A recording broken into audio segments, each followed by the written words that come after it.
1 Samuel 19, versículo 12. Ouça. Então Mical desceu Davi por uma janela e se foi. E Davi fugiu e escapou. Agora 2 Samuel, capítulo 6, versículo 16.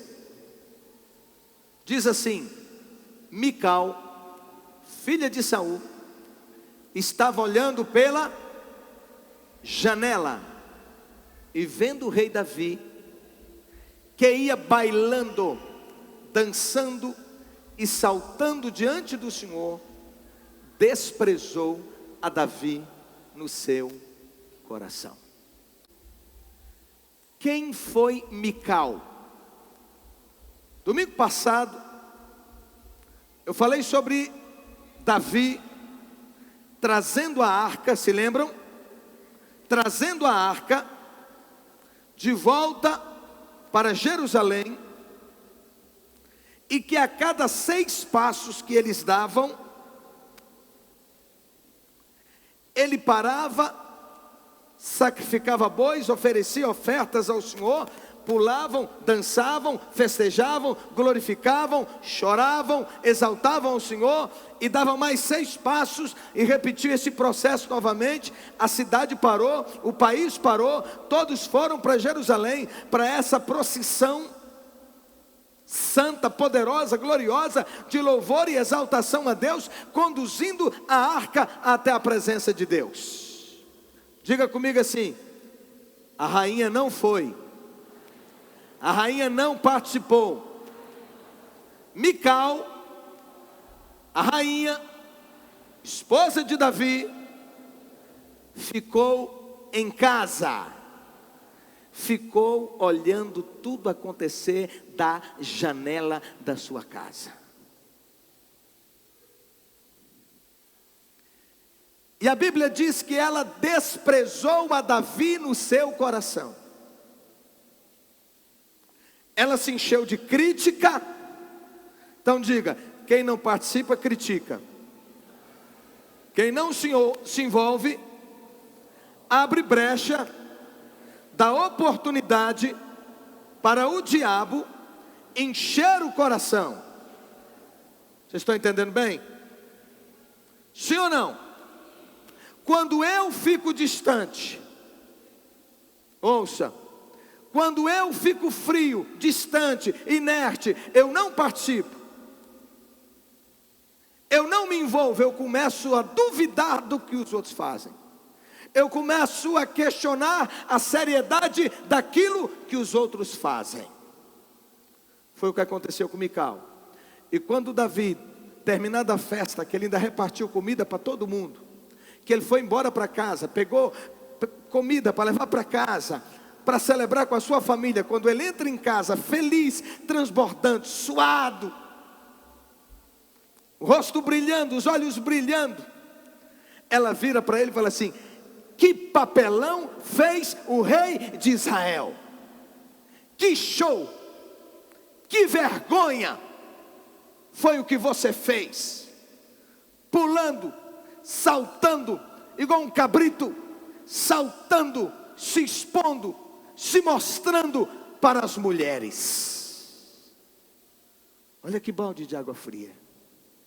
Como é que o cara está num momento tão poderoso, tão glorioso desse, de restauração, de uma conquista tão poderosa do ponto de vista espiritual, que era a graça e a presença, a Shekinah, a glória de Deus sobre a nação, e a mulher com uma atitude dessa. Conversava essa semana com a apóstola Simone, depois que eu preguei, e falávamos das motivações de Mical. Será por que Mical agiu como agiu? Por que Mical não participou, não estava ao lado do marido? O marido festeja, ela não festeja. A nação festeja, ela não festeja. E quando ele chega, ela parte para cima dele com ataques, com palavras que ferem, palavras totalmente distantes, palavras totalmente distantes daquele momento tão poderoso e tão glorioso para a nação de Israel. Ouça, é importante olhar para o passado de Mical, e eu queria que você prestasse muita atenção, porque tem muito a ver com a vida de muita gente, ou com a maioria de nós que está aqui. Mical era filha de um rei autoritário, arbitrário, Saul. E ela, quando criança e quando adolescente, recebeu uma influência negativa de um pai que não era voltado para as coisas espirituais. Os filhos vão replicar aquilo que nós somos. Se nós somos conectados nos céus, se nós somos apaixonados pelo Senhor, apaixonados pela leitura da Bíblia, apaixonados pela intimidade com Deus, os nossos filhos também serão. Mas se nós damos pouco valor à comunhão com Deus, os nossos filhos menos valor ainda darão. Diga misericórdia.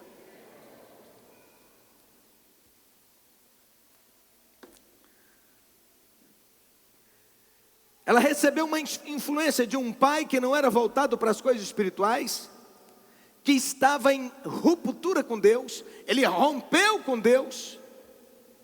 Um homem que estava em franca desobediência a Deus, Saul,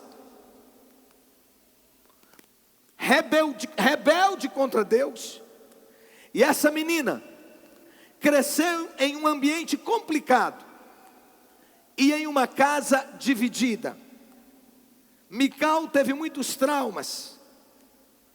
Mical, na verdade, não era ela mesma, a sua personalidade.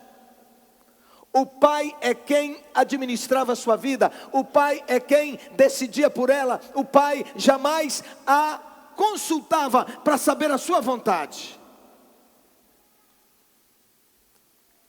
E ela era a filha mais nova. Saul teve 2 filhas, ela era mais nova. Preste atenção. Quando Golias ameaçou e humilhou Israel, Saul disse o seguinte: se tiver um homem aqui que matar esse cara, ele vai casar com a minha filha, que era a filha mais velha, que casava primeiro. Ele vai ser cumulado de bens, e a sua família nunca mais vai pagar imposto. Por 40 dias o gigante ameaçava, derrotava psicologicamente o exército de Israel. Até que chega um menino chamado Davi, de mais ou menos 16 ou 17 anos, e decidiu se levantar em nome do Senhor para abater o gigante, e abateu o gigante. O rei não cumpriu a promessa. Pegou sua filha, me parece que o nome é Merabe, e deu para outro cara casar. Davi se tornou herói nacional. E ele passou a ser comandante de exército, comandante de tropa. E todas as vezes que ele saía para a guerra, Deus lhe dava vitória. Davi virou aquele cara assim, que nas redes sociais, quando ele entrava, bombava geral, dava bug.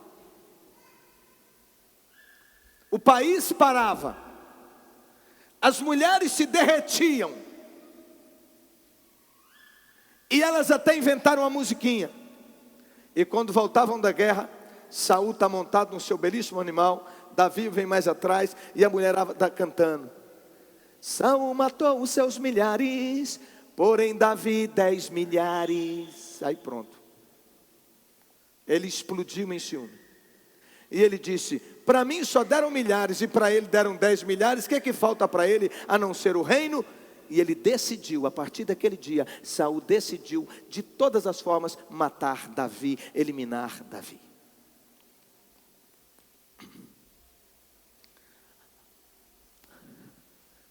Alguém, um servo de Saul, chega para ele e traz a seguinte informação: Mical, sua filha mais nova, é apaixonada por Davi, ela ama Davi. Ele: opa, que notícia boa, vou usar isso. Então o pai não respeitava os sentimentos da filha. E então Saul manda um mensageiro até Davi dizer assim: Davi, Saul tem muito gosto que você se torne genro dele, mas ele não quer dote não, ele só quer que você mate 100 homens e corte o prepúcio deles e traga para mim. Mata e corta e traga e me entrega, que eu vou te dar minha filha em casamento. Davi se empolgou com a ideia de ser genro do rei, e ao invés de matar 100 homens, matou 200. E aí Saul então tem que fazer o casamento. Fez o casamento e decidiu, e continuava no propósito de matar Davi. E um dia Mical descobriu um plano de que Saul mandara uma tropa de manhã antes de Davi acordar para matá-lo.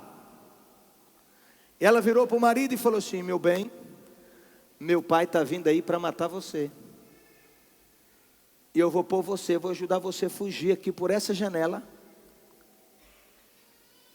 lá do palácio, lá da muralha. E aí ela põe Davi fugir por ali, e aí Davi consegue descer, fugir, e ela fica da janela olhando o seu amor ir embora, sua grande paixão. Ela volta, os soldados vêm, ela diz assim, aí eles falam: cadê Davi? Não, Davi está doente. Aí ele fala assim: pega ele, traz com cama e tudo aqui fora que nós vamos matar ele. Só que ela tinha pegado um ídolo, pôs lá uma imagem no lugar dele, pôs lá um espelho de animal, de carneiro, cobriu com lençol para pensar que é ele. Quando trouxeram cá fora, os caras meteram a espada e descobriram que não era Davi. Davi já estava longe. Mical fica então separada de Davi por vários anos. E ele vira naquele processo de fugindo dia e noite. Aí eu pergunto: por que Mical não foi com Davi?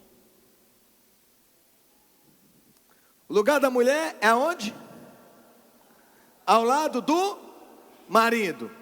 Talvez ela não foi por causa do conforto do palácio, por causa da posição, com medo do que iria passar, do que iria sofrer ao lado dele. Ela não foi, ele ficou só. E para piorar, o pai pegou ela e deu ela em casamento para outro homem. Quer dizer, Mical era sempre violentada, ela não era respeitada. Por isso eu estou dizendo, tem muitas mulheres aqui assim, que nunca foram respeitadas, nem pelos pais, nem pelos demais homens. Nunca foi protegida, nunca foi guardada. E ela foi dada em casamento para um outro homem. E ela tem então que sufocar esse amor por Davi. Mas por graça e misericórdia, esse homem era muito apaixonado por ela, muito cuidadoso. E ela ficou então vários anos ao lado dele. Porém ela não tinha filhos.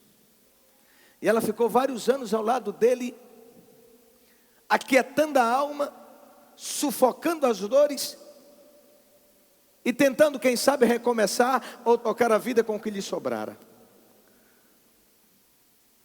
Ao final, depois de muita perseguição, Saul morre numa guerra. E para resumir, Davi acaba se tornando rei de Israel.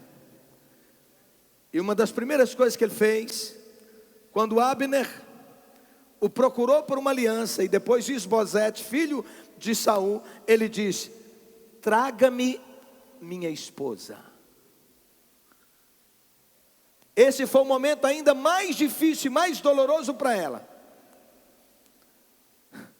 Preste atenção nisso, porque agora ela foi arrancada dos braços do seu marido. O nome do homem era Paltiel. E ela foi levada para Davi. Diz a Bíblia, 2 Samuel 13, 14 a 16. E diz assim: seu marido a acompanhou, caminhando e chorando após ela. Isso é, ela foi andando, sendo levada, e ele andando atrás e chorando, gritando, gemendo, pedindo que devolvessem a esposa. E foi uma distância enorme até um lugar chamado Baurim. Quando chegou ali, Abner falou para ele: volta para sua casa agora, já chega. E diz a Bíblia que ele voltou.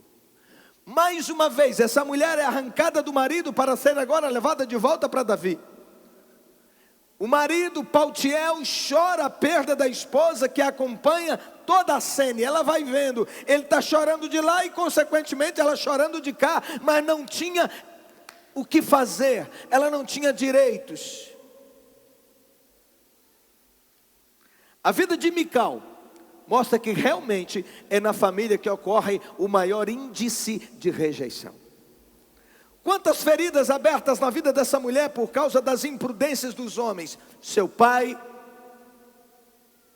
aonde ela era usada como jogo político ou instrumento de vingança, quando depois Davi fugiu, Saul não conseguiu matá-lo, pega a filha e dá para outro.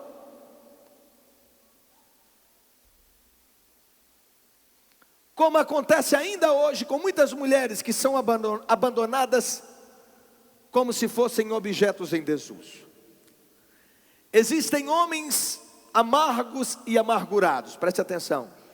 Mas a amargura é um sentimento tóxico mais comum às mulheres. Vocês estão me ouvindo?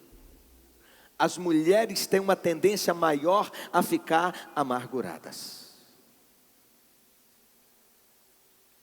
Isso porque elas são mais tendenciosas a guardar rejeição e inferioridade na alma. Mical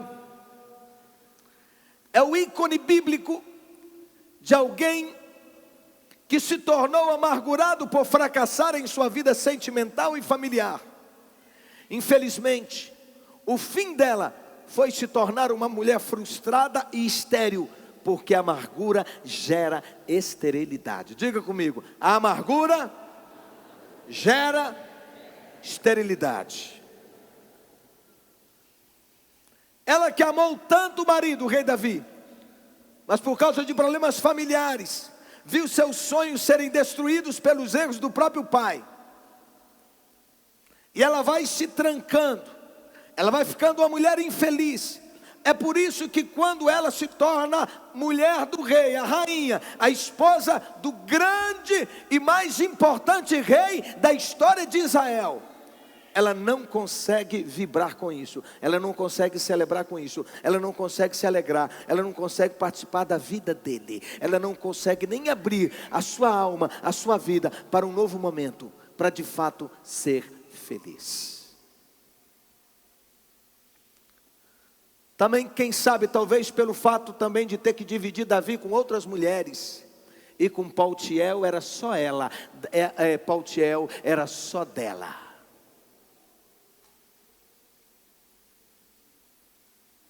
Como mulher, Mical carregava uma raiz de amargura profunda na alma, pela dor da rejeição. A amargura fechou seu coração, por isso não tinha sensibilidade para ser correspondida. Ela morreu estéril, sem filhos. Mical teve a sua alma violentada pelos erros do pai, e a sua vida se tornou em sequidão de estio. Quanta carga emocional na vida dessa mulher.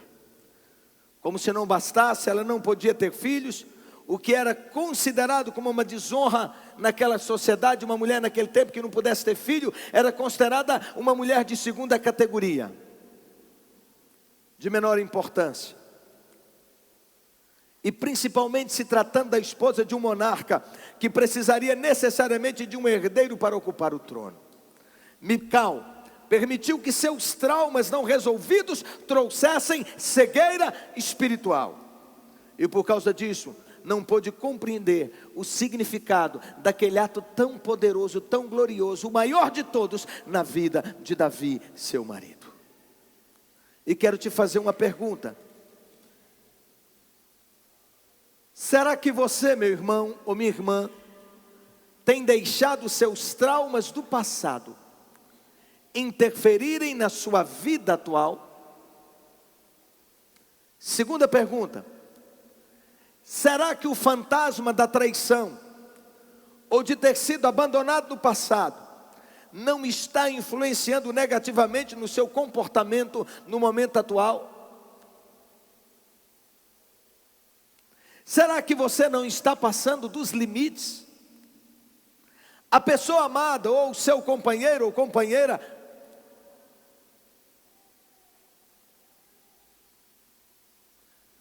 mas você diz assim: mas eu sou vítima. Eu acredito. Talvez os problemas que você tem hoje são consequência da sua primeira infância, ou quem sabe de uma gravidez indesejada. Eu entendo. Talvez foi criada num lar totalmente desestruturado. Eu entendo. Talvez conheceu uma mulher difícil e que só lhe trouxe mais amargura. Eu entendo. Ou um homem difícil que só trouxe mais amargura a você, minha filha. Eu compreendo a sua dor. Talvez foi até abusada na infância ou em algum momento da sua história.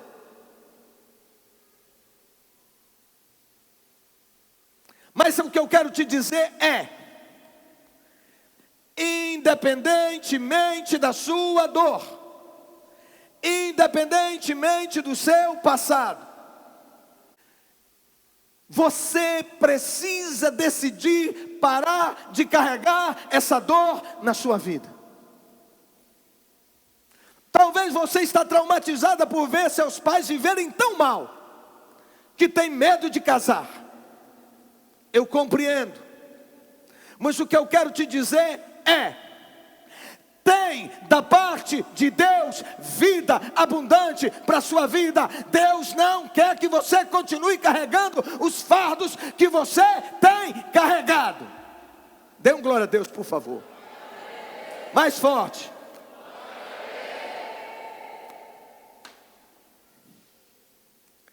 É preciso assumir a responsabilidade por sua vida, porque senão a gente fica a vida toda culpando os outros pelas dores da gente, pelas feridas da gente, pelos problemas da gente,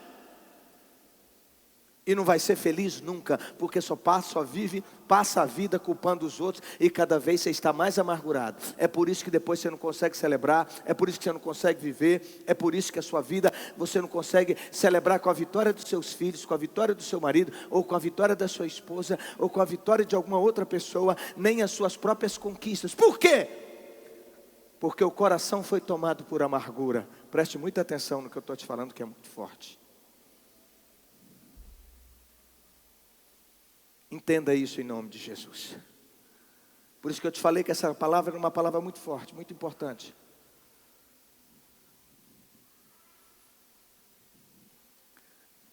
É por isso que ela não estava com Davi. Ela devia ter ido com ele quando ele fugiu. É meu marido. Com ele eu formei um novo núcleo familiar. Diz a Bíblia que eu me desliguei da minha família, do meu pai.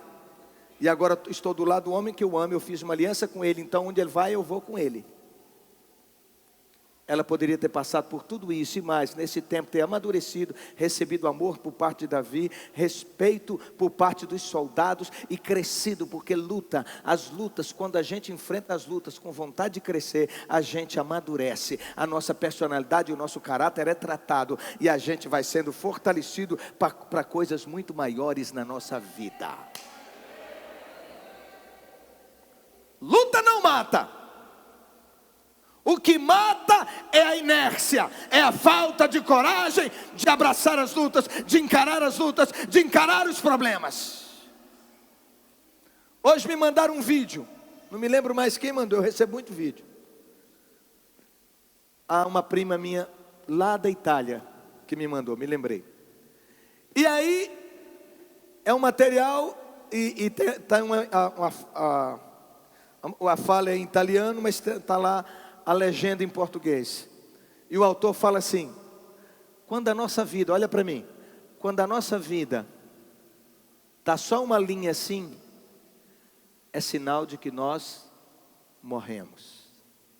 Quando nós estamos vivos, como é que é? Então dê um glória a Deus pelas lutas que você passa, os problemas que você passa. Um dia a gente está em cima, um dia a gente está embaixo. Luta tem, todo mundo tem. E o que faz a diferença e a vida ser boa é exatamente essa instabilidade. Porque se tudo fosse lá em cima, a gente também não ia conseguir viver. A nossa vida seria uma coisa muito ruim. Viu? A gente tem motivo para celebrar, é quando a gente está aqui embaixo, enfrentou a luta, pôs a cara no chão, chorou, sofreu, se levantou e foi lá para o cume novamente. Aí a gente celebra, a gente pula, a gente grita, a gente exalta. Oh!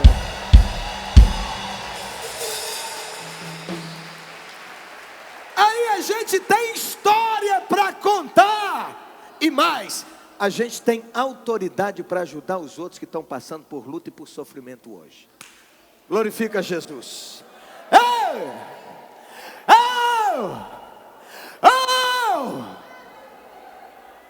Quantos estão comigo? Vocês estão entendendo? Como é que eu vou fazer? Tem que parar? É para parar ou não é para parar?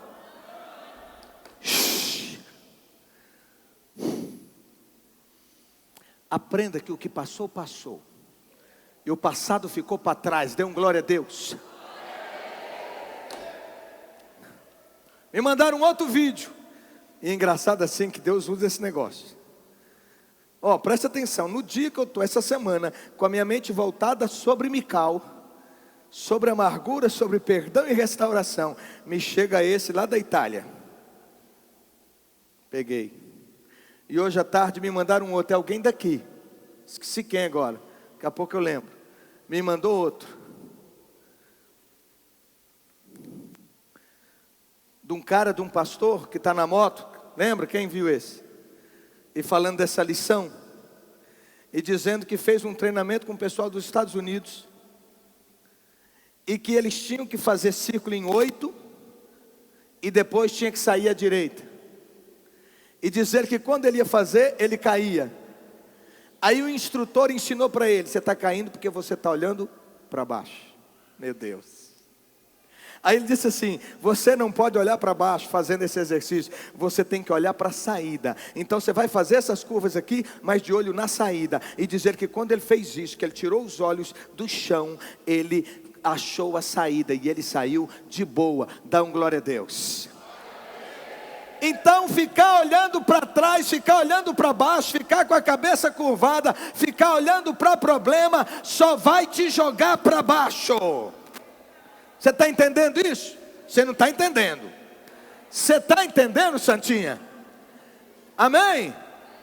Então tire os olhos dessa posição de derrota, esse olhar para problema, esse olhar para dor. Coloque os olhos na saída, coloque os olhos em Jesus. Oh! Ah, vocês estão muito tradicional. Vocês estão muito tradicional. Dá um glória a Deus bem gostoso aí. Mais forte agora. Eu vou dar um exemplo. Aí até esquentou eu. Vou dar um exemplo. Eu sei o nome disso. Quando Jesus estava andando sobre as águas, Pedro virou para ele e disse: o quê? Se és tu, manda-me encontrar contigo. E Jesus disse: vem. O que ele faz? Mas daqui a pouco ele olhou para baixo e ele afundou. Então pare de olhar para baixo, pode olhar para o retrovisor, pode olhar para as suas dores, coloque os olhos para frente, em nome de Jesus. Olhe para Jesus. Deus vai levantar você, Deus vai curar você, Deus vai restaurar você, Deus vai mudar a sua sorte.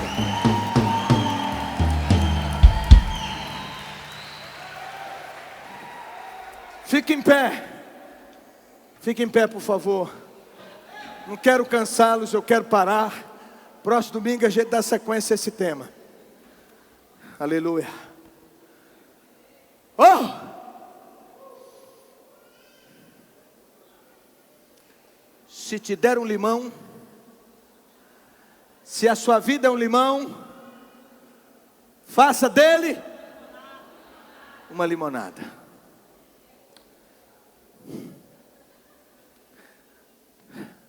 Decida viver. Pare de ficar o tempo todo só olhando para as suas dores. Ah, meu pai, é minha mãe. Ah, que eu não tive oportunidade. Ah, que tudo foi mais difícil para mim. Ah, que eu fui machucado. Ah, que eu fui desonrado. Ah, que eu fui ferido. Ah, eu fui abusado. Ah, ninguém me respeitou. Assim ficou Mical.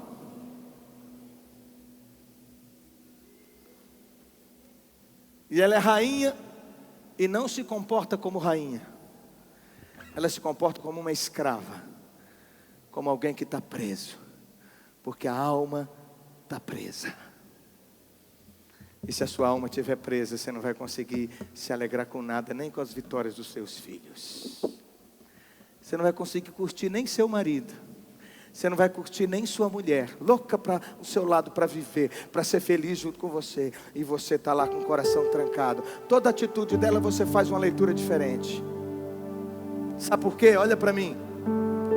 Porque tudo que as pessoas nos falam, nós passamos por um filtro. Eu falo uma coisa para Zé, e Zé passa essa coisa que eu falei por um filtro. E se esse filtro for rejeição, eu quero dizer uma coisa, ele vai entender outra.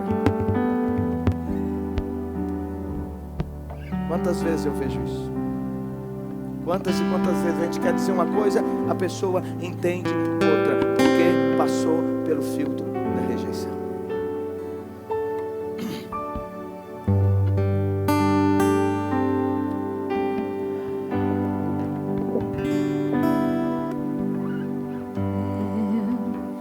E o meu orgulho descer comigo. Você quer vir à frente para a gente orar? Com as águas do rio, então subirei como Naamã por água.